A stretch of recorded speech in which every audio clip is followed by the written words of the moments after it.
Topic इतना जरूरी है कि आप इसे नजरअंदाज करने का खतरा उठा ही नहीं सकते। बिल्कुल। आज हम इस विषय की ऐसी गहराई में उतरेंगे कि परीक्षा में इससे जुड़ा कोई भी सवाल आपकी नजरों से बच नहीं पाएगा। बिल्कुल। और हम इसे रटने की कोशिश नहीं करेंगे बल्कि समझेंगे। एक कहानी के जरिए भारत की आर्थिक यात्रा को जिएंगे।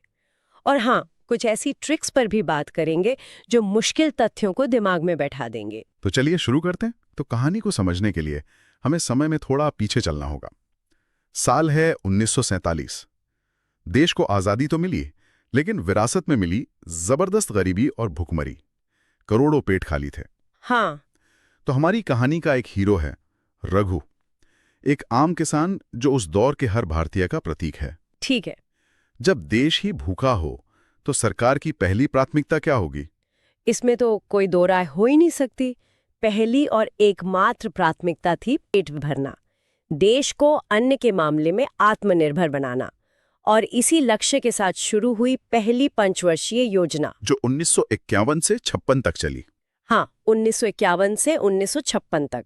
इसका सारा ध्यान, सारा पैसा, सारी ताकत सिर्फ एक चीज पर लगाई गई, कृषि और सिंचाई। मतलब रघु और उसके जैसे करोड़ों किसानों को मजबूत करना। बिल्कुल। खेत जोते गए, भाखड़ा नांगल जैसे बड़े बड़े बांधों की नींव रखी गई, नहरों का जाल बिछाया गया ताकि खेतों तक पानी पहुंचे। हाँ, और यहाँ एक बहुत ही महत्वपूर्ण बिंदु है जो परीक्षा में सीधे पूछा जाता है। क्या? यह योजना हेरोड डोमर मॉडल पर आधारित थी। हाँ। अब ये नाम सुनकर घबराना नहीं है। हाँ, ये नाम थोड़े मुश्किल लगते हैं। देखिए, इस मॉडल का एक सीधा साधा सिद्धांत था।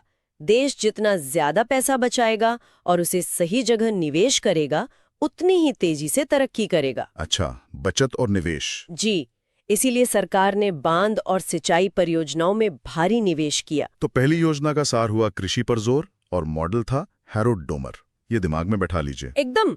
अब 5 साल बाद रघु का पेट तो भर गया, लेकिन उसे एक नई बात समझ आई। वो अभी भी लकड़ी के हल से खेत जोत रहा था। पैदावार बढ़ाने के लिए उसे ट्रैक्टर चाहिए, मजबूत औजार चाहिए। ये सब कहाँ से आएगा? बहुत सही सवाल। और यही सवाल देश के सामने भी था। खेती के उपकरण बनाने के लिए लोहा चाहिए, लोहा बनाने के लिए स्टील प्लांट चाहिए, और ये सब चलाने के लिए भारी मशीनें चाहिए। तो यहीं से दूसरी योजना की शुरुआत हुई होगी। बिल्कुल, यहीं से दूसरी पंचवर्षीय योजना 1956 टू 1961 की नींव पड़ी, जिसका मुख्य फोकस था भारी उद्योग, हेवी इंडस्ट्रीज। मतलब अब फोकस खेतों से हटकर फैक्ट्रियों पर आ गया। हटकर नहीं, बल्कि खेतों के साथ साथ। ये एक बहुत बड़ा बदलाव था। इसी योजना के दौरान राउरकेला, भिलाई और दुर्गापुर में स्टील प्लांट लगाए गए। देश में कारखानों का जाल बिछना शुरू हुआ। और रघु ने पहली बार अपने गांव की तरफ एक ट्रैक्टर आते देखा और समझा कि देश बदल रहा है। हाँ। और इस बड़े बदलाव के पीछे भी कोई मॉडल रहा होगा। बिल्कुल। ये योजना पीसी महालनोबिस मॉडल पर आधारित थी। पीसी महालनोबिस? जी। महालनोबिस जी का मानना था कि अगर भारत को सच में आत्मनिर्भर बनना है तो उसे मशीनें बनाने वाली मशीनें खुद बनानी होंगी। अच्छा। हमें दूसरे देशों पर निर्भर नहीं रहना चाहिए। तो पहली योजना है हेरोड डोमर, दूसरी योजना महालनोबिस। ये दोनों नाम पेपर में छप सकते हैं। ठीक है। अब देश में अनाज भी उग रहा था और फैक्ट्रियों में ट्रैक्टर भी बनने लगे थे। रघु का आत्मविश्वास भी बढ़ा। उसने सोचा कि अब वो खेती और औजार दोनों मामलों में किसी पर निर्भर नहीं रहेगा। क्या यही सोच देश की भी थी? एकदम यही। और इसी सोच ने जन्म दिया तीसरी पंचवर्षीय योजना को, 1961 से 1966 तक। इसका लक्ष्य था आत्मनिर्भरता और स्वतः स्फूर्त अर्थव्यवस्था। मतलब देश अब अपने पैरों पर खड़ा होना चाहता था, किसी बाहरी मदद के बिना। लेकिन ये योजना उतनी सफल नहीं हो पाई जितना सोचा गया था। इसकी क्या वजह थी? वजह एक नहीं बल्कि तीन थीं। देश पर एक साथ 3 आपदाएं आईं। 3? हाँ। पहली 1962 में चीन के साथ युद्ध, दूसरी 1965 में पाकिस्तान के साथ युद्ध। इन दोनों युद्धों ने देश के आर्थिक संसाधनों को निचोड़ लिया। सारा पैसा और ध्यान रक्षा पर चला गया। और तीसरी आपदा? तीसरी आपदा थी प्रकृति की मार। 1965-66 में देश में भयंकर सूखा पड़ा, जिसने कृषि की कमर ही तोड़ दी। वो तो एक तरफ युद्ध और दूसरी तरफ सूखा। जी। इन दोनों ने मिलकर तीसरी योजना को बुरी तरह से असफल कर दिया। इस बड़ी असफलता का नतीजा क्या हुआ? नतीजा ये हुआ कि देश की तिजोरी लगभग खाली हो चुकी थी। नई पंचवर्षीय योजना शुरू करने के लिए संसाधन ही नहीं थे। तो योजनाएं रुक गई? हाँ, एक तरह से सरकार ने 1966 से 1969 के बीच 3 साल का ब्रेक लिया। इन 3 सालों को योजना अवकाश या प्लान हॉलिडे कहा जाता है। ये तारीख याद रखनी है? हाँ, ये तारीख याद रखिएगा, 1966 से 1969। परीक्षा के लिए बहुत जरूरी है। इस दौरान लंबी योजना की जगह 3 एक-एक साल की वार्षिक योजनाएं चलाई गईं। युद्ध और सूखी की मार झेलने के बाद जब देश दोबारा खड़ा हुआ, तब चौथी पंचवर्षीय योजना आई होगी 1969 से 74। जी जाहिर है अब लक्ष्य ज्यादा सावधानी से तय किया गया होगा। हाँ, बिल्कुल। पिछली योजना की असफलता से सबक लिया गया था, इसलिए चौथी योजना का लक्ष्य रखा गया स्थिरता के साथ विकास और आत्मनिर्भरता की प्राप्ति। स्थिरता के साथ विकास। हाँ, यहाँ स्थिरता शब्द बहुत महत्वपूर्ण है। सरकार समझ चुकी थी कि सिर्फ तेज विकास से काम नहीं चलेगा, विकास ऐसा हो जो टिकाऊ हो। तो ये थी रघु की कहानी और देश के शुरुआती 20-25 सालों का संघर्ष।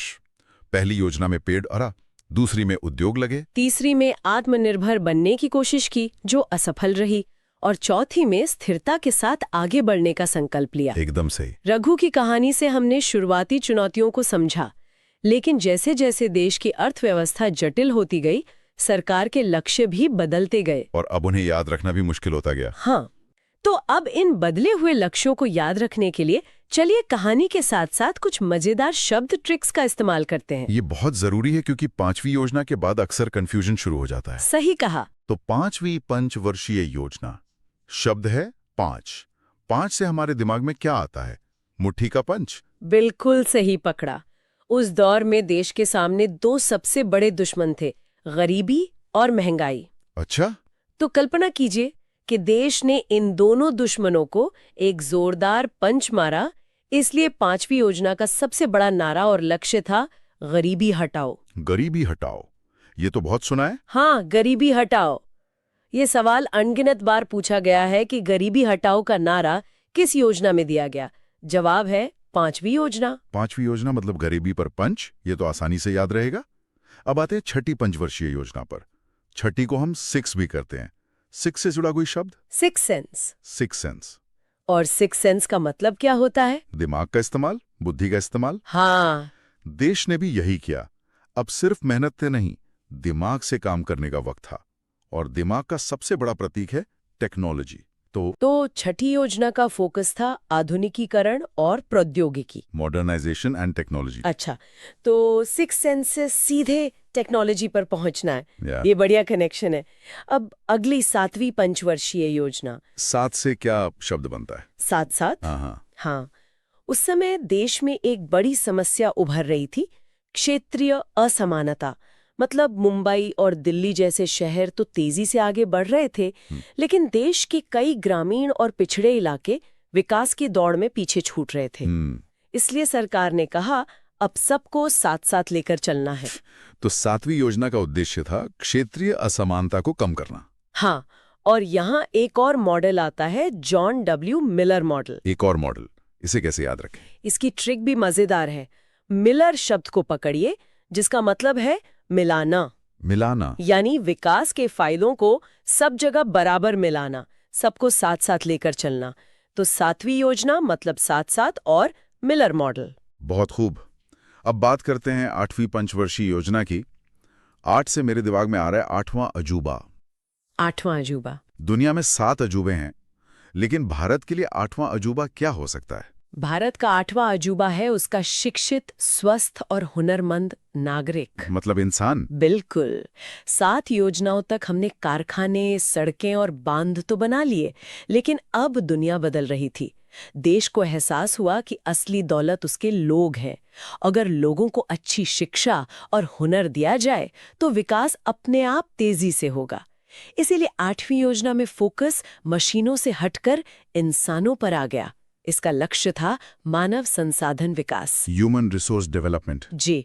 और इसी योजना के दौरान एक बहुत बड़ा ऐतिहासिक मोड़ भी आया था, है ना? हाँ, और ये जानना बहुत जरूरी है।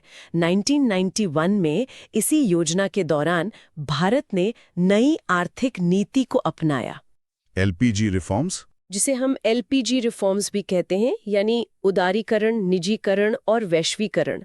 इस एक फैसले ने भारत की अर्थव्यवस्था के दरवाजे दुनिया के लिए खोल दिए और देश की तरक्की की तस्वीर ही बदल दी। शानदार। अब 9वीं पंचवर्षीय योजना, अंग्रेजी में 9 से मिलता जुलता शब्द है न्याय। एकदम सीधा कनेक्शन। 1991 के सुधारों के बाद अर्थव्यवस्था तो तेजी से बढ़ रही थी, लेकिन एक डर था कि इसका फायदा सिर्फ अमीरों को न मिले। इसलिए 9वीं योजना का फोकस रखा गया सामाजिक न्याय और समानता के साथ विकास। Growth with social justice and equality. तो 9 मतलब न्याय। सही। बहुत अच्छे। और अब 10वीं पंचवर्षीय योजना, हम 1 से 10 तक आ गए हैं। 10 मतलब गाड़ी का टॉप गियर, फुल स्पीड। हाँ, बिल्कुल। और फुल स्पीड में गाड़ी चलाने के लिए सबसे ज्यादा क्या चाहिए? एनर्जी, यानी ऊर्जा। 10वीं योजना तक आते आते भारत एक तेजी से बढ़ती अर्थव्यवस्था बन चुका था। फैक्ट्रियों को, शहरों को, घरों को, सबको बिजली चाहिए थी। इसलिए 10वीं योजना का मुख्य फोकस था ऊर्जा और तीव्र विकास पर। 10 की स्पीड से चलना है तो फुल एनर्जी तो लगेगी ही। तो देखिए ट्रिक से कितना आसान हो गया।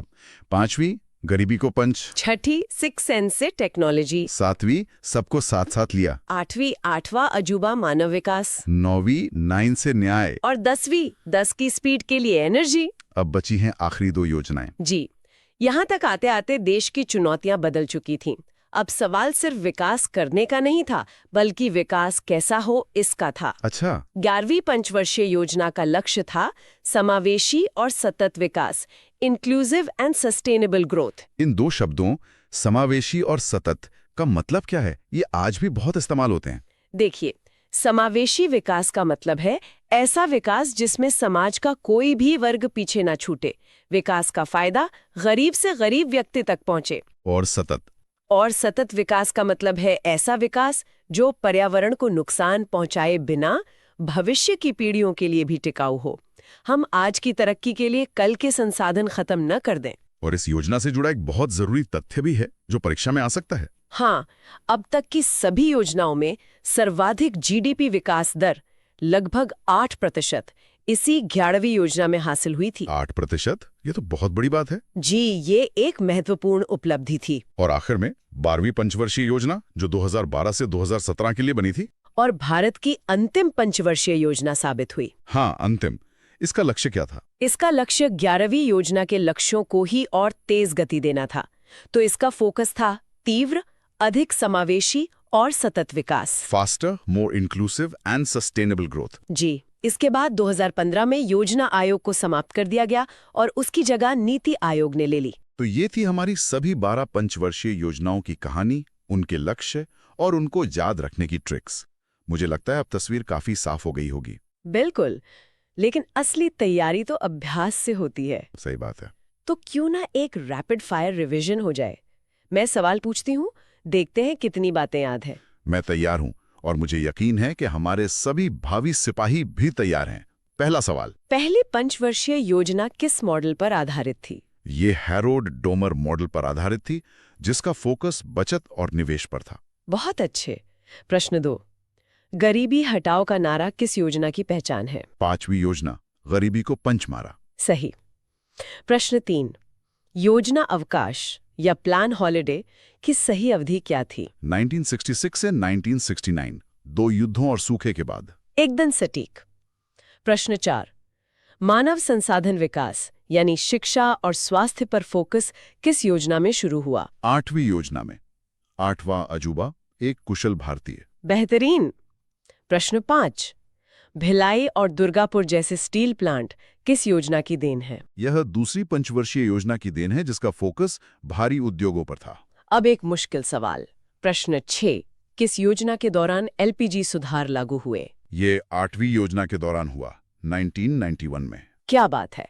और आखिरी सवाल, अब तक की सर्वाधिक विकास दर किस योजना में हासिल की गई? 11वीं पंचवर्षीय योजना में लगभग 8%। शानदार। मुझे पूरा विश्वास है कि अब इस टॉपिक से कोई भी सवाल हमारे भावी सिपाहियों का गलत नहीं होगा। बिल्कुल। ये योजनाएं सिर्फ परीक्षा के लिए नहीं है, ये हमारे देश की कहानी है। सही कहा। एक पुलिस अधिकारी के लिए ये जानना बहुत जरूरी है कि उसका देश किन मुश्किलों से गुजरकर आज यहाँ तक पहुंचा है। ये समझ आपको एक बेहतर और जागरूक अधिकारी बनाती है। ये सिर्फ तथ्य नहीं, ये हमारी राष्ट्रीय यात्रा के मील के पत्थर हैं। और अब आप सभी को इस यात्रा का अगला मील का पत्थर बनना है।